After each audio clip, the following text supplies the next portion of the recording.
Good afternoon, friends. Thank you for returning back here. We'll have a very interesting panel now dedicated to assets management. And the active part of that work, we are saying what we can do to recover assets as journalists. We followed this process. But you can imagine someone owns something and there's a system of management, even if this is just a house. And when it is transferred to new owner, there should be some new system of management. Now I will introduce myself. I'm Darina Shevchenko. I'm the RPDI project manager. I will be moderating this panel. Our speakers are Giulia Baruzza. I hope I pronounce your name correctly, from the Italian NGO or consortium of NGOs, Libera Controllo le Mafie, which unites NGOs which are managing assets which used to be owned by mafia. And we have Denise Tarach-Kotelik, the basically person-in-chief of Mezhyhirya, the main activist who came here after the revolution, and he's managing all these assets. We decided to organize this panel as a press conference. Whatever we're talking about is on the record. You can write about that. Our speakers will be available to discuss these things in more detail with them. And I will switch to what we'll be talking about. Our situations are very different. I mean, the situation in Italy and in Ukraine. In Italy, there's legislation which allows to legally return the assets and transfer them for management to civil society organizations. We still have a very chaotic process which looks like semi-legal. We'll start from some general issues. The first part will be presentations of our speakers, and then we'll switch to Q&A session. It will last for half an hour. You will have a chance to ask all your questions. I'd like Giulia to start and tell us how assets were returned or recovered in Italy and what's happening with them now, how the activists are managing them. They have a wonderful example when these assets earn money and money go to the state. You're welcome.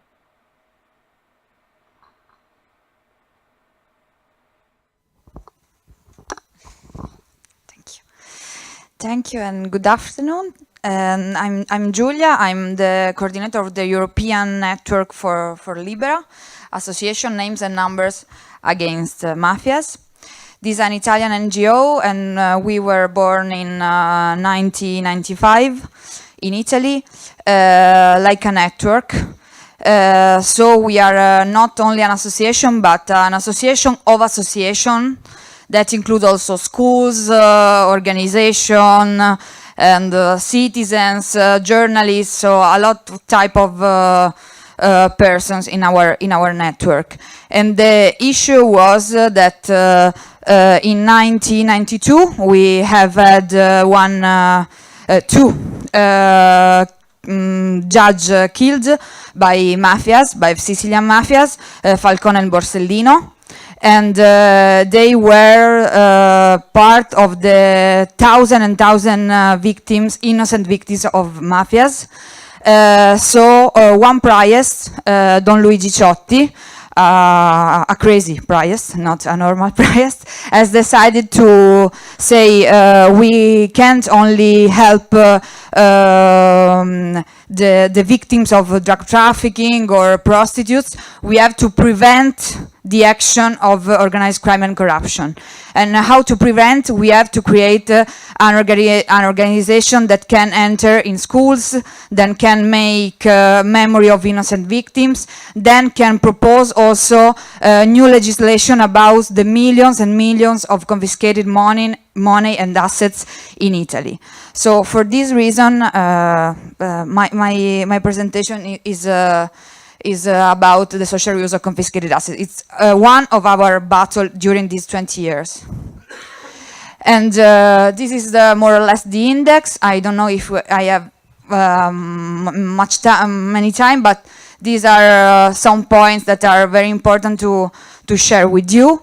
Also to maybe we hope to can help also the situation of this beautiful place that our friend is coordinating. In Italy, the situation now, how many confiscated assets we have, and what type of management we have in this moment in 2007. No, this is May 2018. So it's very. During these months, we have had this data bank, and we have more or less 30,000 of confiscated assets. And they can be lands, houses, cars, a lot of type of confiscated assets, but also companies. Because in Italy, as said yesterday by my colleague from Italy, Cecilia, we have, of course, 4 types of mafias organization. But we have also other type of organized crime groups, and they are working in different type of illicit markets. So we have a different type, of course, of confiscated assets. To understand better as civil society how these confiscated assets are managed now, we have produced a report called Bene Italia, Good Italy, to present all the positive experiences that we have now in Italy on confiscated assets. And we have calculated that we have more than 700 groups, associations, organizations that are managing well, very well, changing our country, these confiscated assets. These are the map of Italy, of course, and you can see more or less the numbers. And this is also to explain that in Italy, of course, the traditional mafias have born in the south of Italy, in Sicily, Calabria, Puglia, and Campania, but they have invested all their money also in the north. So, for example, in Lombardia, in the north of Italy, the region of Milan, we have a lot of confiscated assets, and of course a lot of processes that are demonstrated this presence also in the north of Italy. The types of confiscated assets you can see. The issue is that in Italy we confiscated all these criminal assets, and then the property remain in the state, in the Italian state, but the management can be given to different type of civil society organizations, so foundation, parishes, scout groups, sports association, and of course social cooperatives that are also a new best practice to have a different type of economy, social economy in Italy.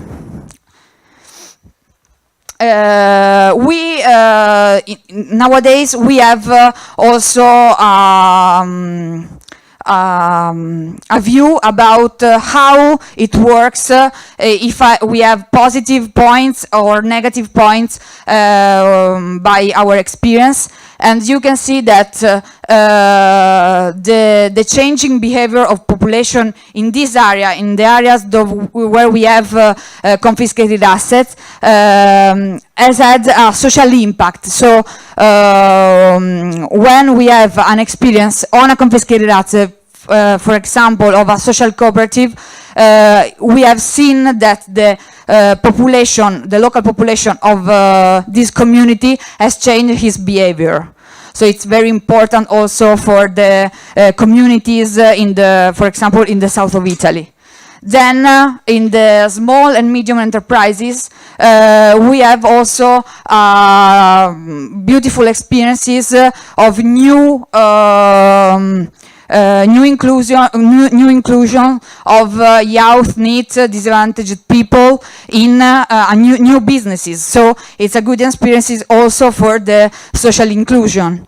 Then we can see we have also negative points, because to maintain and to have have the management of a confiscated asset, you need a lot of money. So in many cases we don't have public funds to maintain all these confiscated assets. So we are working on it, of course.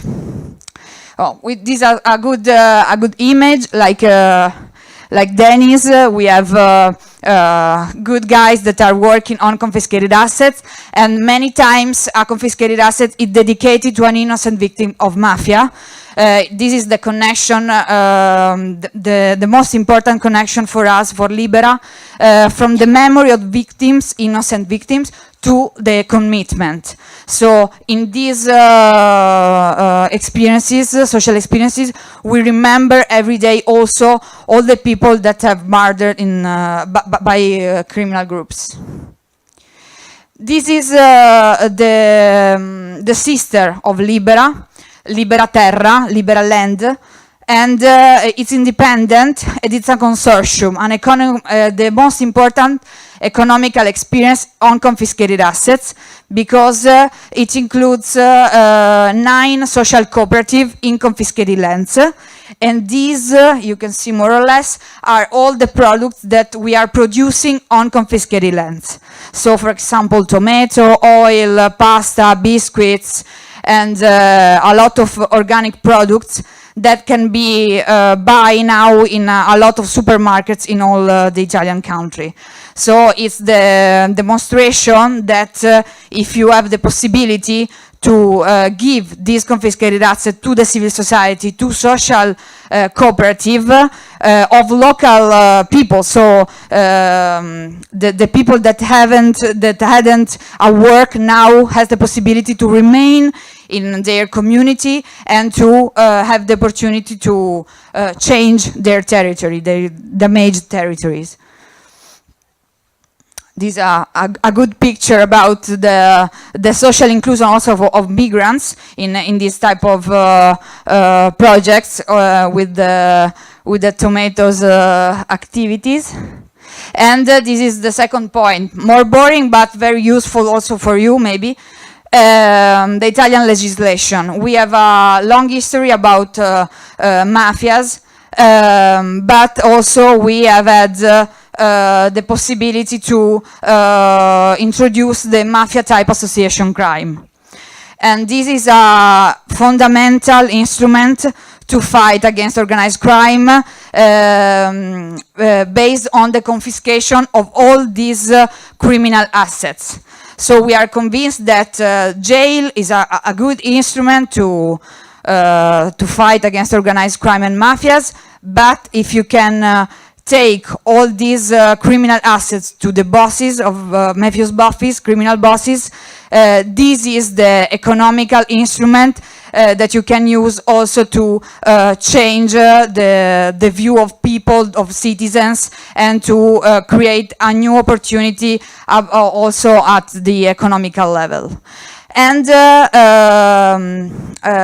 the point is also that the word mafia abroad is very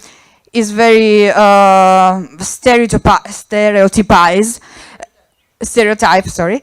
But in reality, the the main characteristics of this word in the legislation, of course, in the Italian legislation, are very common also abroad.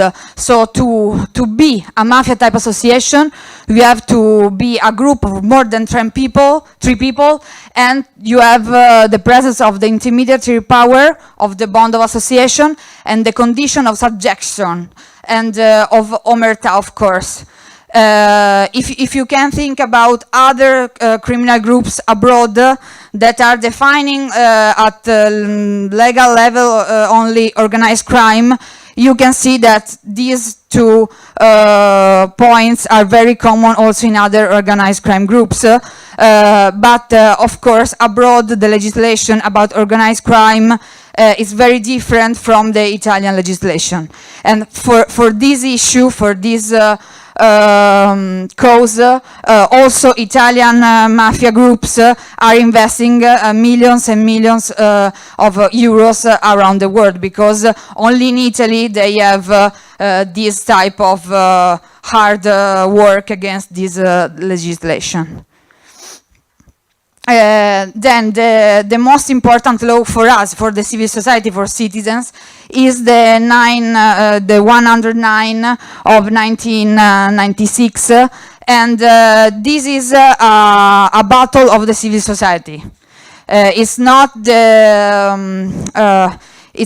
that we have had good legislator, also, but the initiative, the first initiative was from the civil society. So Libera and other many organizations of the civil society had decided to recollect more than 1 million of signatures in Italy to present a legislative proposal, and said, well, we have a lot of confiscated assets.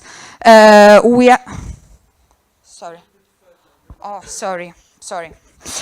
have to invest these confiscated assets for social projects. So in Italy, you can't sell these confiscated assets.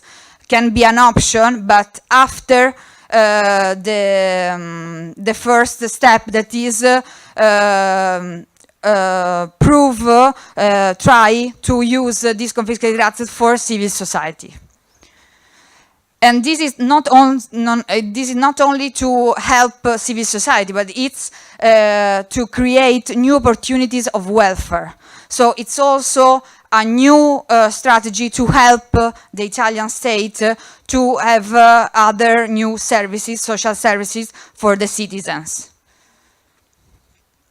Well, this is only the demonstration that also United Nations has recognized that Libera is one of the most important realities to have promoted all this legislation about social reuse, confiscated assets.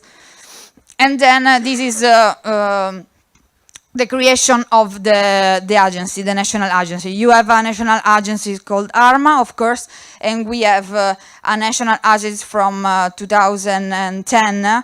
And this is a hard point because we have a great collection of data thanks to this agency, but of course we don't have many people that are working on it, so it's very difficult for them to manage all this coordination of confiscated assets and the relations with the civil society, of course.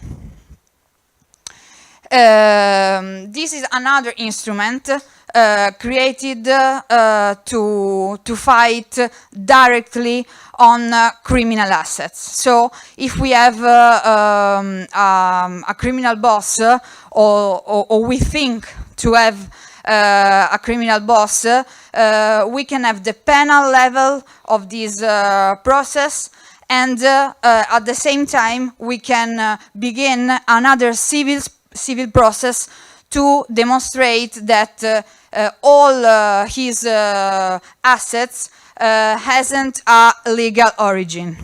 So in this case, we have to ask to this criminal boss, which is the origin of your assets.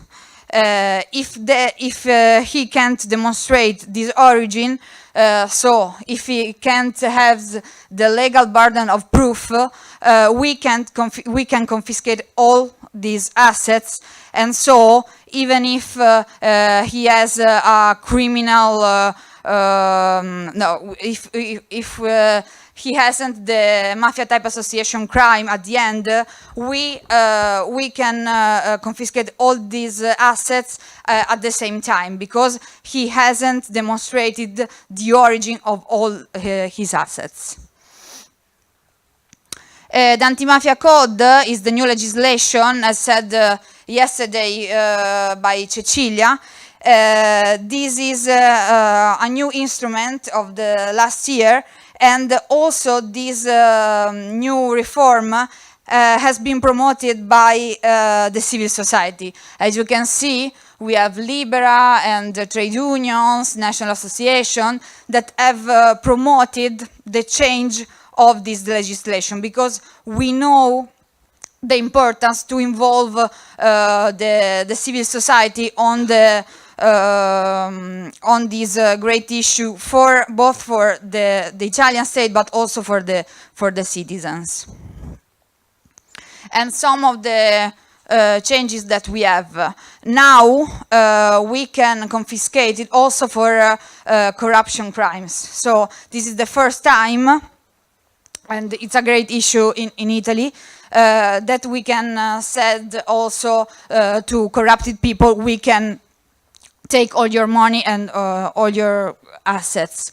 Then we have also supporting the judicial administration, because it's very difficult to manage at the beginning all these new experiences, social experiences.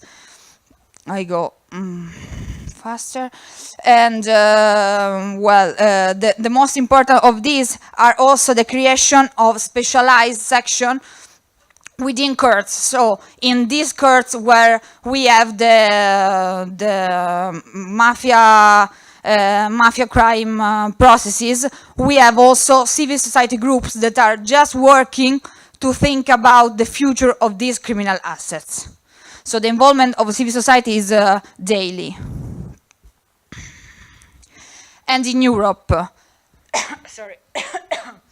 In Europe, we have also worked with the European institution to promote a new European directive on 2012 about the confiscation of criminal assets. Of course, for us, the most important point was to introduce also the possibility to use these assets for public and social issues. So we have obtained it, all the European countries has the possibility to reuse these criminal assets also for social projects. It's not so easy, because you have to convince all the national agency, national institution of the gain of this social battle, because in the majority of the cases, national institution, European national institution, decide to sell all these criminal assets. So this is a longer project, but the results, and I will show you, are very successful. Also to promote this work and this discussion with European national institution at European level, we had the opportunity to be part of the AROS platform, Asset Recovery Offices platform. So we go to Brussels monthly to speak about this European national institution, and to try also to propose and explain them the possibility of the social reuse. Because for the majority of the countries is a new chapter of their national battle against organized crime. In one of these AROS platform meetings, also had participated a representative of your agency, Arma, and so I have decided to share with you 2 slides about this presentation that she had on 2016, and she was very general in the explanation because the agency is very young. But the interesting thing is this slide that she showed us about also the possibility of developing sustainable value management. So in the general idea of ARMA, also you have the possibility to underline the possibility of include new project about social management and economical, of course, management. And we have at the end some examples in Italy, in Europe, and maybe in the future some countries that just include in their legislation the possibility of the social use. So maybe we can have other examples in the future. This is one of these confiscated criminal assets called Collina della Pace Bookshop in Rome, in my town. And it was a villa, a palace of a mafia boss. The criminal group was the Magliana band, so it's not a great criminal group in Italy. It's the ancient criminal group of Rome, and this great hotel, maybe we don't know if a villa or a hotel, has been built in a very hard district of our capital, where we have many difficulties with social inclusion, poverty. So now, with this new social project, we have a bookshop in this poor district, the only cultural center of the whole district, and we have also a theater inside of it. And so it's a common good for all the association of the district. You can have showroom, cinema, presentation of books, and it's a place for every citizen. Inside of it, they have also created the bookshop for legality. We, as liberal, we don't speak about legality, but democratic legality, because we are convinced that legality is not positive in any sense. We have to demonstrate that the laws that you have are very successful, and they are protecting the human rights of the citizens. This is another photo. And the second example is the Pizzeria Flower that is in the north of Italy. This is a good example because it was also a place for the money laundering in the north of Italy, of course, and now we have the creation of a new social cooperative, which is an economical experience. Of course, it's a pizzeria, but they have the doubt to include young people needs, and to have also a part of social project into the pizzeria project. This is another photo. And then this is in Albany. So also in other countries of Europe, we have the first experiences on confiscated assets. This project that is working during these months, and they had this villa by an Albanian boss that was living in Italy. Now this project is create a social pastry to include also organized crime victims in the south of Albany, in Fier. It's a new project, also with the support of European Union. And this is the second example in Spain. It's not the same legislation that we have in Italy, but it's a good example because this great land in the vineyard of Passo de Bayonne was the property of a drug trafficker. And then with the confiscation, they have decided to create a social cooperative and to include also victims of drug addiction. So it's a good example, even if Spain have a different legislation from our.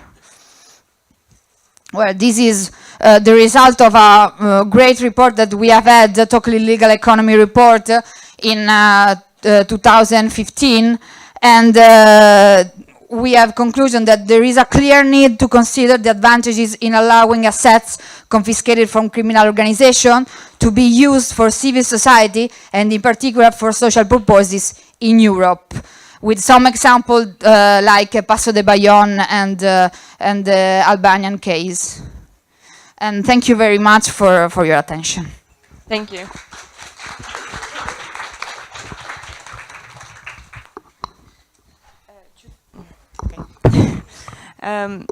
Thank you, and I have just a few questions. Дякую. У мене декілька запитань до вас. Перш за все, Briefly explain to us how is the legislative chain works. So the asset is recovered, and then happens what, and then it goes to where, and then from where it goes to the NGOs, and then if the NGOs make money, then the money go to the state budget. How exactly? I try. Sorry for my English, but when the Italian state confiscated criminal assets, these criminal assets became property of the Italian state and remain always property of the Italian state. The Italian state decide to coordinate, to manage these assets together with regions and provinces and towns of Italy. So maybe, for example, a criminal asset is in Venice, in the city of Venice, and the Italian state can, the Italian agency, of course, can decide to say to the municipality of Venice, well, we have confiscated this asset in your town. Could you be interested to manage these assets? This municipality can accept, and then they must organize a public call for the criminal assets, saying some rules, general rules about you have to present a social project on young people, about young people, or about poverty. And you can participate as association or also with as a trade union, I don't know. And then if you gain it, you have the management for 10 years, 20 years, so a long period to have the possibility to create something concrete.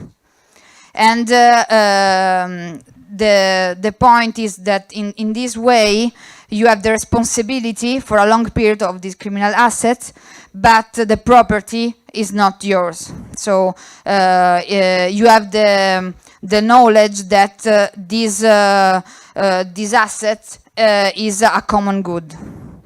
And if the asset makes money, if it's profitable, then the profit goes to the state budget, right? No. For example, Libera Terra Consortium is a consortium. In this consortium, we have 9 social cooperative.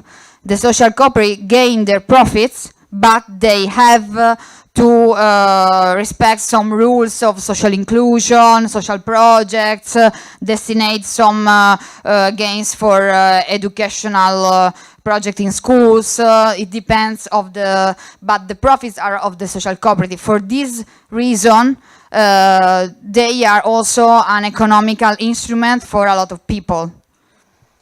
So the economical gain that the state has from the recovered assets is basically about creating the workplaces and stuff like that, right? Yeah, but also in the confiscation of money, illegal criminal money, we have a national fund, and this is a hard issue because in this moment it's not very a transparent fund, so we don't know how they are using this money.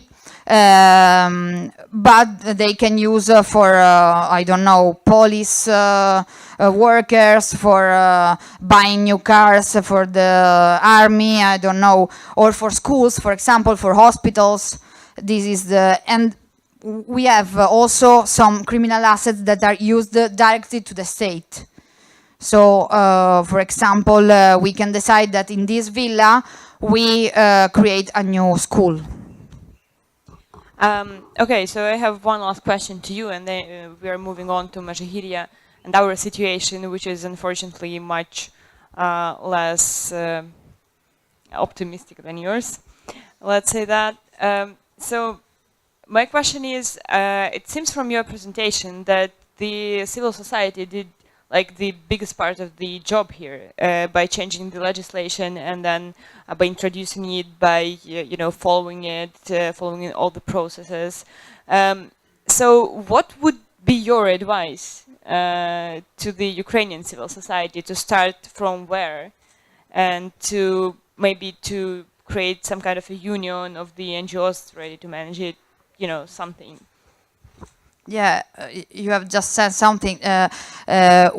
First of all, we are very interested to help also the Ukrainian organization to think about it.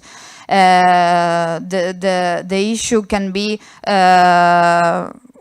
map all the organizations that you have that are interested to collaborate on a project about confiscation and the possibility of social use of these criminal assets, and write a proposal, began to recollect signatures of single citizens, and make a national campaign about this issue and demonstrate that this battle is for every family, every citizen, every organization. It's not a battle only for the Ukrainian state, but it's for you, for your future and the future of your children. Oh, okay. Thank you very much. I think we'll have the Q&A session later, and you'll have a lot of questions. But for now, we are transferring to Mezhyhirya. А я перехожу на українську. Ви знаєте, що Mezhyhirya wasn't officially transferred by the state to the state by activists, but our civil society is managing Mezhyhirya, and that's the 5th year already. And you came here for the 5th time to Mezhyhirya Fest. Everything that's left after our ex-president, all these things are still here. There are animals, anything, everything is wonderful. We need to understand what's happening here. I know that many of our colleagues, journalists, have questions on how, where from, who's earning on that. And Denise will provide answers to all these questions. We'll explain how much it costs to maintain Mezhyhirya, because you can guess that just the system of watering golf field is quite costly. Let's start from the beginning. I would like to hear the history. At the moment when you got Mezhyhirya, how it all started, what plans you had, and what happened later. Good afternoon to everyone. I will briefly remind about how that was happening from the first days. On the 21st of February 2014, I took the internal forces from the Central Department of the Interior from the center of Borispol. There were 21 persons.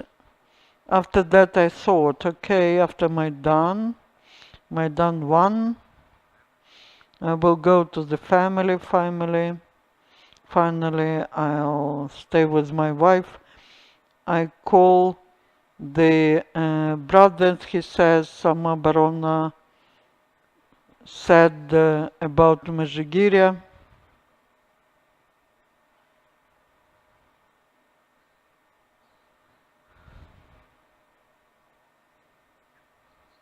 Okay, we go then. Our task at Maidan was to save as many lives of people as possible where we were. We wouldn't allow any provocations to happen.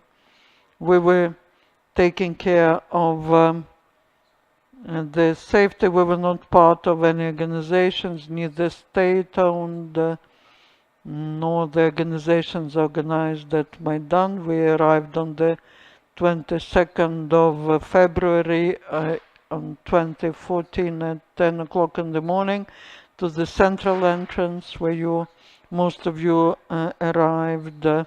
We saw many people from self-defense and some people we did not know. In times of Maidan, we were blocking the entrance. We knew that there is this entrance and we went to that entrance to learn about what the situation was. People were saying that that there are mines there, and we wanted to understand whether there's any threat for people or not. And we, together with my brother, we went via fourth entrance. There was the person representative of the state security service, and Anatoly Kapelinsky was also the head of the guards of some company. We met them, said what is our objective. They said everything's open, there are no mines there, there are no weapons there. We say, do you understand that many people are coming here and we don't understand who are they exactly? We realized that some of them are people from Maidan, but some of them were just people of Ukraine, and we need to organize how to preserve that. My idea was to preserve the assets, and then there was Andriy who was in charge of that place under Yanukovych. I sat into his car. We went to Mezhyhirya. It seemed to me to be huge. I could not understand how big it was. We went around and he said, Denis, I cannot leave Mezhyhirya because I never received any orders from the general and I have to be here. I will stay. I will request you if you can physically guarantee that it will be not destroyed. At that moment, everything was, so to say, hot in this society, and people wouldn't be looking at who he was. You remember many people perished, and people were ready to commit anything. I said, okay, I will be trying to do what I can. And I, as a physical person, I will go there. I will explain to people that you have to be here, that they shouldn't be committing anything against you. And that's how we parted, and people started entering from that entrance. At the entrance, he gave me his car. He went to Udo. He said, I will be there. I started approaching different assets, and I was coming to different people explaining that everything is open, we need to preserve it so that uh, just people do not start robbing it.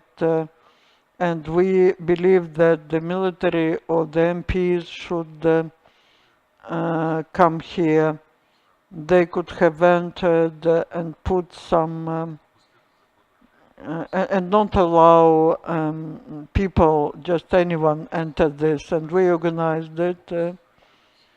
We closed all the major facilities by people. I still have phone numbers of these activists who were ready to be there and help us so that no one enters.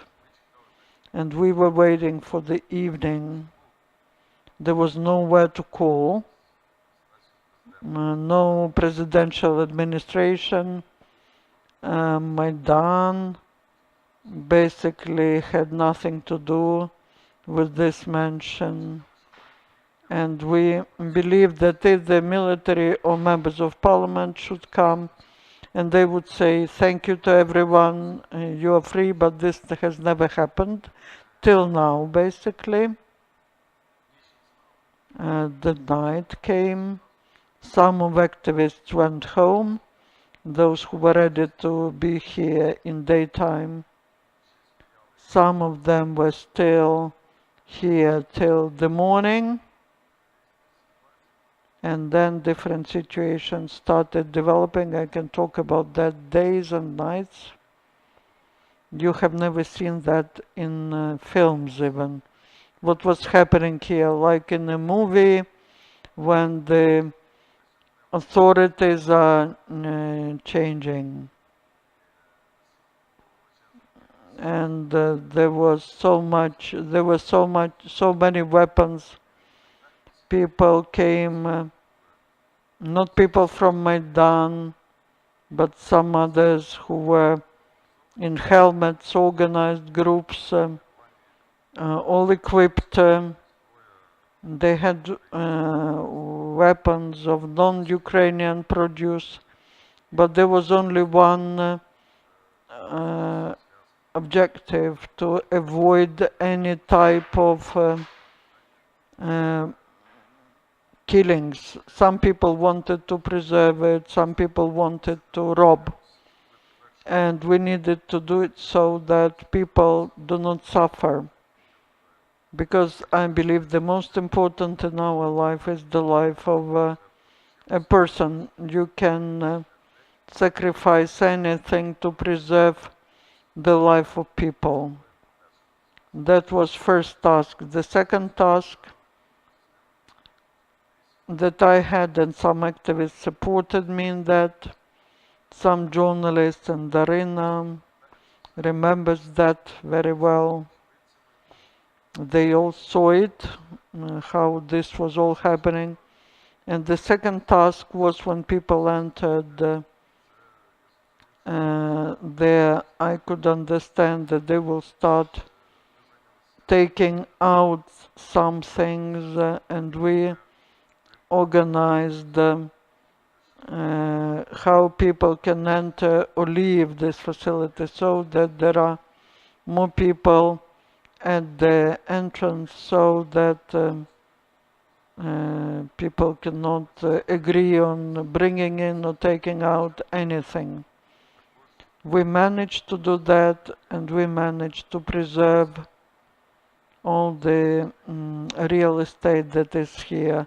According to the documents, officially, there are 5 billion hryvnias and another 5, and there's real estate worth 5 billion hryvnias more. There are no documents for that, but that's according to the investigators. From May till the end of November, we were doing the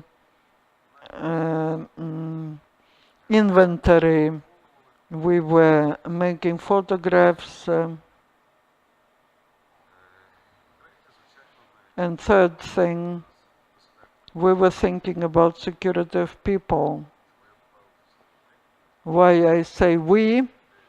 Because that idea, I started it, then the activists from after Maidan, from self-defense joined us,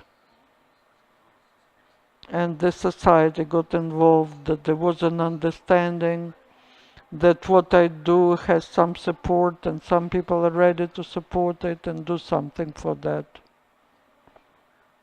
To think of how to feed people or to watch that everything's fine there. And one more thing, we had also to organize uh, the security for people. The journalists found many documents. Thanks to what we can see, some documentary confirmations of what Yanukovych and Yanukovych's government were doing. And myself and my brother, with who I entered, I was responsible for Mezhyhirya, and my brother was helping activists. He was working as a guard. We were helping the journalists to scan the documents, to digitize all the documents. That is how my life started in Mezhyhirya. Then 10 days passed. Several people came who were responsible for boilers, which heat the water. People had to come to work because there's gas there, and according to the law they could not leave these facilities, and they would come, then they turned it all off. It was like the beginning of March. They turned it off and they said, if you don't pay us, no one will come to work. It started from people at the boiler houses, then the milking ladies supported them. One electrician supported me and he said, Denis, tell me what should be done, I will be doing it. Others said we will not be doing anything, and we could understand them because people needed to have some money to feed their children, basically. And first time we got the community together, and we started thinking of what could be done. That was the beginning of March. The situation in Crimea started, and we had to think of how to feed animals, how to feed people, what to do with electricity. That was an everyday work. And the initiative, there was no initiative, there were just people who were in the community. Even if the person was at Maidan, such person wasn't ready to feed the cows. He went either back to Maidan, like self-defense did it, or like many people left Mezhyhirya and went to the front line, and thousands of people went to the front line. The right sector, other battalions were formed. Aidar was formed,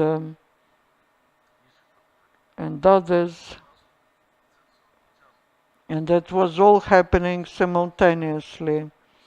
If with our colleagues from Italy, they had time for that, it was progressing gradually, but we had to do many things simultaneously.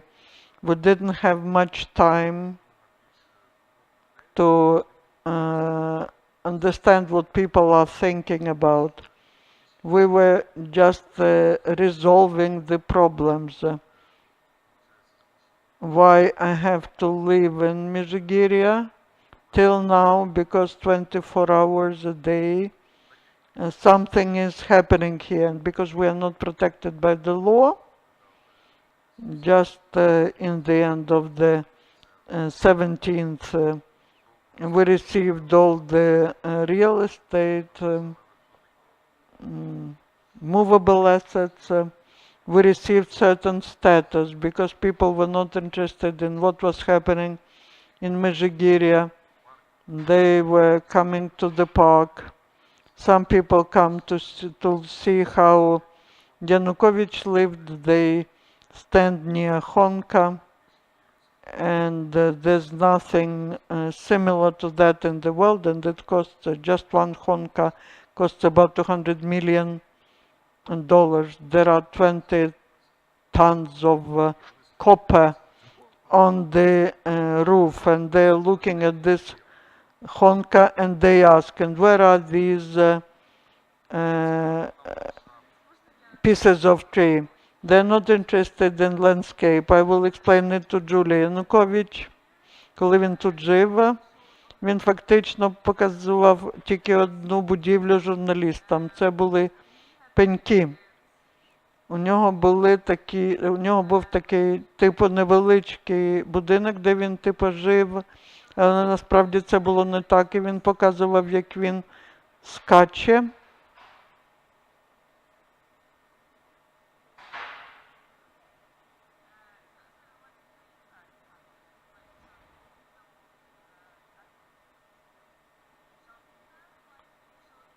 Він показував. You need to show that, then she will understand. І тому всі думали, що саме це є будинок, а фактично це було не так. І журналісти відкрили цю резиденцію, яка була більше, ніж просто пеньки. Тут багато машин, багато чого.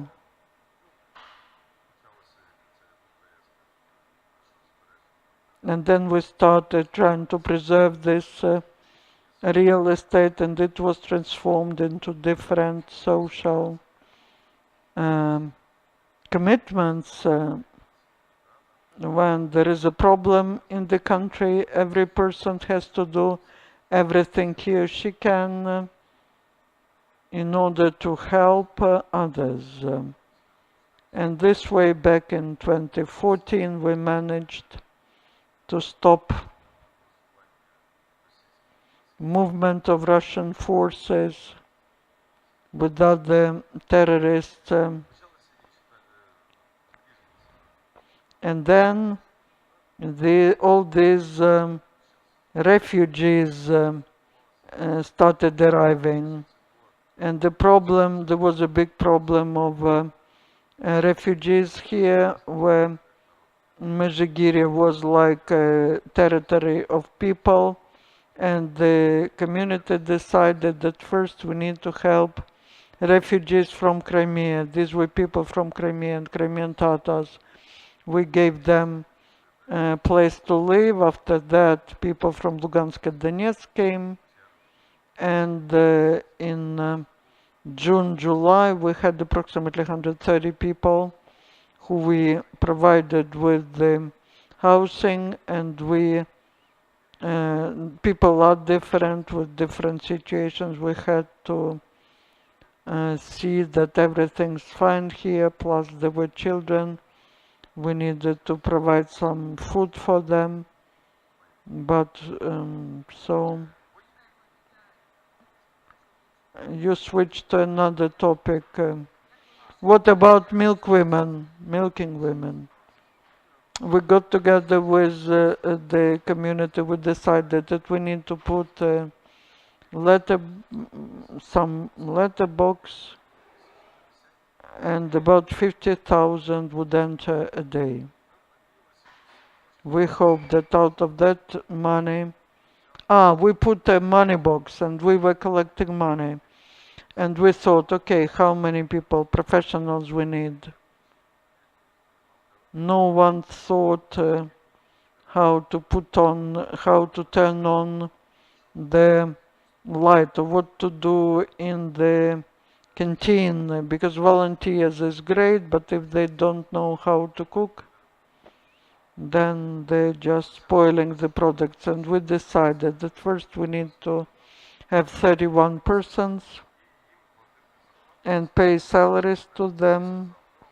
And we said, okay, we'll be paying you salaries, come to work, and we will be helping with the rest. We didn't know how long will it last, a month, 2 months, half a year. We hired those people, those who worked here under Yanukovych, they knew their work, and it was somewhat easier for us because certain things were done by professionals, people who were doing it before. But a week passed, we took this box, opened it, and we saw that we have 35,000 hryvnias in a week, and we had to pay 150,000 hryvnias as salaries. And we calculated, and people, there will be fewer people coming, plus we need to feed people. So we realized we don't have money. We need to get money from somewhere. And we realized that we made the decision, let's charge 10 hryvnias per person. Then these 10 hryvnias will save the situation. And we put again a box, and we said, give a donation of 10 hryvnias, and then to Mezhyhirya. There were many problems because some people, not many but still, they were saying Yanukovych ran away and those are now charging 10 hryvnias, and I was paying taxes and here they have stolen and that's my property. Why should I pay? I said, okay, if you don't pay, then if you do it only if you want, then we collected 35,000 hryvnias. Once we decided that the entrance would be 10 hryvnias, then we will have enough to pay to salary to these people, plus gasoline, bread for people, because there were minimum 300 people who lived from Maidan, plus journalists. There were many people who we had to provide food for. But the citizens are citizens for us, whether they are journalists or military. And when we started charging 10 hryvnias, we had enough for salaries and for what we needed as priority. Then sometime later,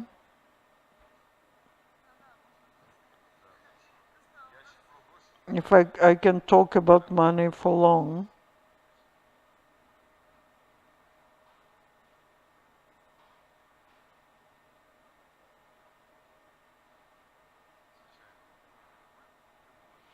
at that moment they were receiving 4,000 hryvnias. At that moment when the exchange rate was 8 or 12, we agreed that they will work for 4,000 hryvnias. Those who worked every day would receive more. Those who would come in shifts, they received less. It's not like we paid everyone 3,000 hryvnias each. And so we approached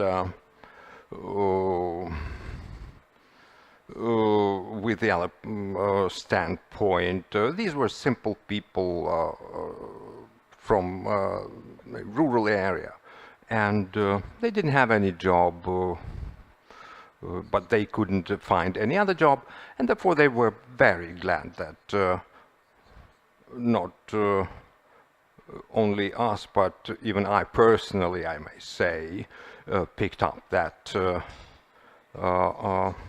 assignment and gave them that assignment in turn. And probably if they were just told that you would be paid by your community, they wouldn't agree, rather wouldn't have agreed, but they did, because they saw me, and when they saw, or after they saw, after the first week that there might not be enough money, they understood that as I took all the responsibility, I assumed all the responsibility, and they were quite happy, and we worked making one decision after another, you know, solving one problem after another, and I can speak at length about how we dealt with that situation, and as, for example, in 2016 it was 50 hryvnias, yet before it might be even 20 hryvnias, it's now 80 hryvnias. Okay, but let us conclude this discussion about money and pass to the social initiatives, because I know that you are also dealing with some social camps, or probably resorts were meant. Well, for example, on Tuesday we gave out 40 hryvnias. The price was 40 hryvnias for Tuesday, so that people could just come and pay some insignificant sum of money and enjoy their time here. Those who come on the weekdays and would like to rent a room, for example, they might pay up to 100 hryvnias, so it's not burdensome. And why did we do that? Because if we had something like 100 people, less than 100 people a couple of years ago, we now have 250 people here at in Mezhyhirya, and a lot of assets, as you might have heard, have been stolen, and both in Sukhalucha and in Mezhyhirya, Mr. Pshonka's estate was practically burglared.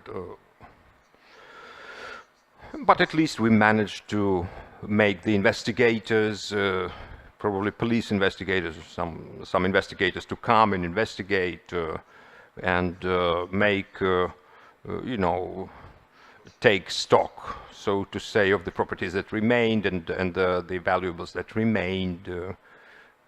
And so, generally speaking, I think we managed to conserve, to preserve the properties that were here, because you might have heard of the cases when people could come here and ask, where is that gold loaf? And we asked the journalists, we started inviting the journalists to make an investigation of their own. Because some of the journalists, instead of, you know, making real stories, they would come and only wanted to film that gold loaf or gold loos, you know, gold toilets. And it was so happening that I would sometimes spend, I don't know, an hour giving an interview, and then watching the final story on TV. It was something, you know, a few words about the gold loaf that disappeared, things like that. Well, but if we speak about your expenses, maintenance expenses, for example, in Mezhyhirya this year it costs as much, and before it was well, in 2014 it was 10 million hryvnias. A month? No, a year. In 15 and 2016 it was approximately about 15 million hryvnias a year. The reason of this increase was that we raised the prices, and last year and this year I think it's around 30 million hryvnias that we raise, that I might say is very short of what we need. And certainly we are not, we could take that option of, confronting the authorities in Kiev, make manifestations, stage manifestations in front of the government building and crying treason and so on. You do not pursue national interests, you do not protect Mezhyhirya, but we decided to go it alone in a way. We decided that we could raise some more money in order to maybe make some savings, in order to be self-sufficient. Like, for example, if we needed to substitute the electric bulbs, we could save some money on some of our expenditure items and, just accumulate some money, gather some money and just buy the new electric bulbs. So what we are trying to do is to stay within the budget that is growing because of inflation or amortization costs or whatever. What's the reason? Well, both. For example, turf was last year 400 hryvnias. Now it's much more expensive, and I do not know the reason why its price has grown, but for example, if compared to the last year or the previous year, this year the prices have grown on the whole range of items. So, and we are limited in our ability to earn money. So practically we are mostly using, the contributions, donations, voluntary contributions, donations from the people, even for the salaries of the people who work here. And the reason is that we are not given any official, any formal status by the government. For example, nobody even imagined back in 2014 that within 5 years these financing problems, the problem of funding the maintenance of Mezhyhirya would not be solved. And we are being here rather isolated in this in Mezhyhirya, and except for a number of investigators who made an inventory of the assets here in Mezhyhirya, we have never been contacted by any other government officials. Maybe some other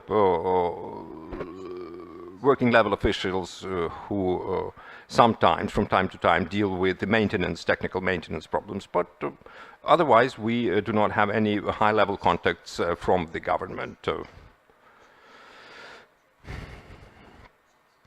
Therefore, we do not have any vision of how we can, improve the situation from the legal standpoint. Maybe some new legislation or some new regulations that would raise our status.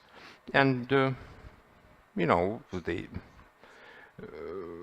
for example, we have a number of functions to perform, and like, for example, we try to participate in the revival of Mezhyhirya Monastery, which is located nearby, and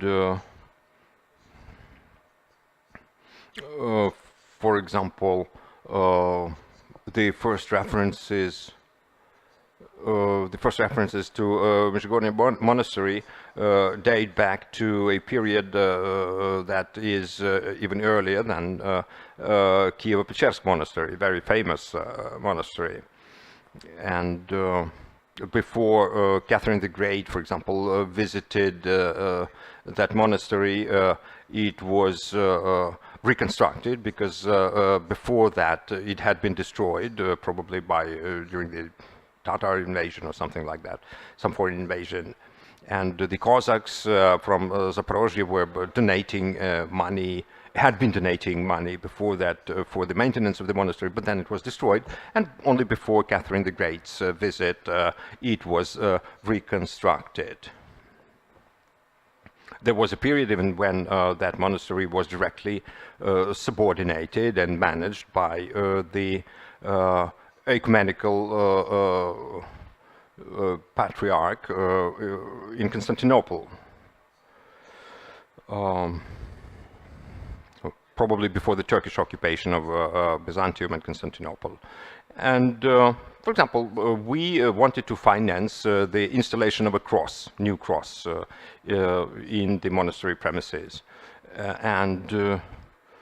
Or the other idea maybe to make a new church there, a small chapel, and the chapel turned into a church practically. Then a priest started coming here.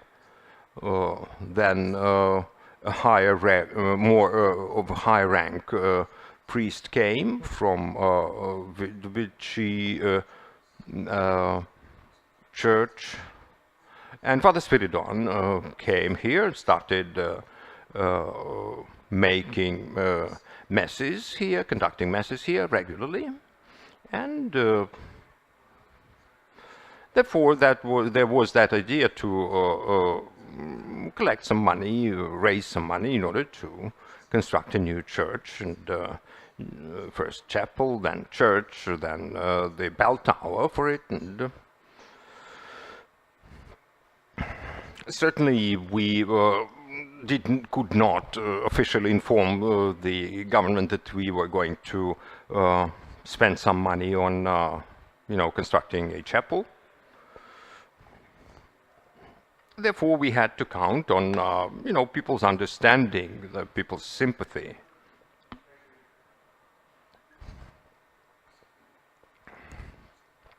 Because many people who were visiting us, they thought that you have such an estate and you still need money for to assist you financially. Yeah, that was beyond their understanding. I was once told by some of the journalists that they told me openly that they thought that Mr. Yanukovych was still helping us, and that's the way people understand this situation. And you as a journalist, maybe especially those who do not work in some so-called multimedia outlets, but the journalists who are seriously involved in investigating journalism, maybe you could somehow understand our situation and help us. When in 2014 there was Mr. Semerak who established the first working group on Mezhyhirya, and while he was the Minister of the Cabinet of Ministers, so to say, the permanent secretary, let's say, to the Cabinet of Ministers of Ukraine, or Secretariat of the Cabinet of Ministers. He was doing something. After him, it all ended. I understand. Let us then at least briefly enumerate, mention the social initiatives that you are pursuing here. Well, in 2014, we established a resort for the children, which functions for 3 months during summer. For example, last year there were 1,000 children who enjoyed that, staying here for some time. This year, it's a number of Ukrainian servicemen who were fighting against the East, and they were rehabilitated here. And now we are trying to help with all our means to this military operation in the east of Ukraine, and we are trying to help with all our means to the guys who protect our land. Also, we now have I think some yacht club probably was meant, and yachting club, and it's also a medical facility for the children of the internally displaced persons, those who arrived from the areas of the east affected by the hostilities. So then we have the whole range of organizations who are asking for funding, assistance in their funding, either for food purchases or other purchases of which they have need. Because of the short time that remains, are there any volunteers here? And if not, then you might ask questions.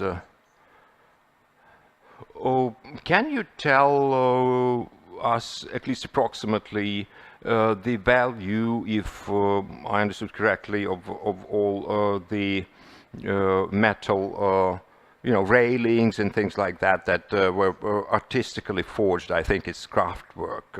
It's not. It should be quite expensive. Well, these forged metal objects that you can see here, they are considered a part of our assets. And the Prosecutor General's office official who visited us and make an inventory, he included it into the inventory, but we could not get the pricing from him. So which figure he put as a price, we do not know that. As far as the assessment of the value of the real estate itself, like buildings, land and so on, we do not have any figures at all. Nobody informed us, and we only learn from time to time from the journalists who visit us that they had this or that information that they somehow got in the course of their work. And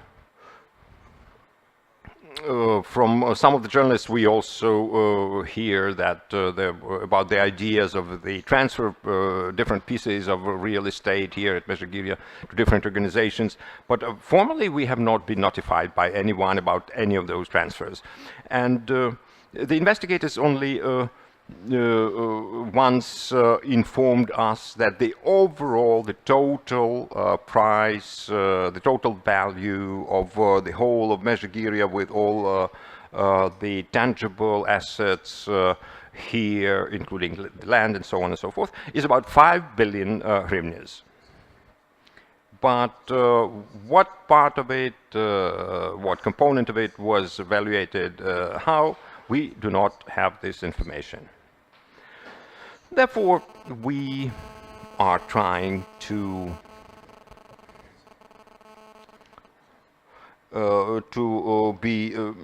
be guided in our work here by human approaches, and we thought that, for example, it would be unfair to charge from a couple of young people who just married any money for visiting this estate here.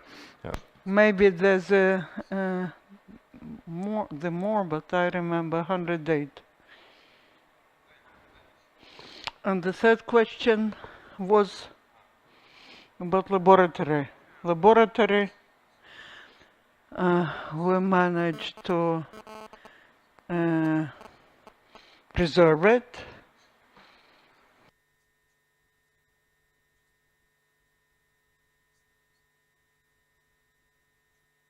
So basically, from our understanding, we are taking advice of many people who are competent. First of all, that is National Academy of Sciences. They arrived, they did inventory, and we helped them.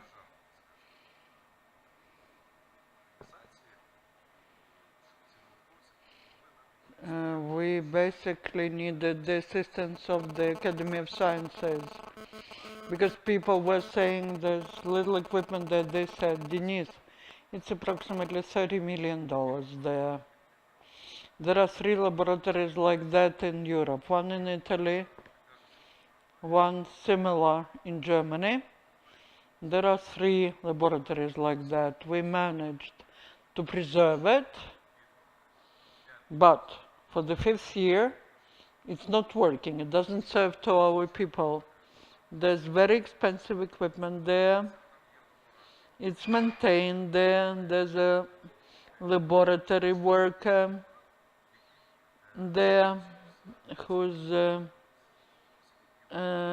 contacting the Academy of Sciences, and people from Academy of Sciences come from time to time to see whether everything's fine there, because this investigator doesn't understand it, but people from Academy of Sciences say that everything's fine, and we just maintain it, we keep it.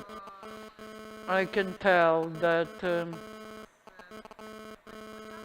we practically have no time left for questions. Very brief, one brief question to Denise. And then if you have a question to Julian, we'll continue communication after the coffee break.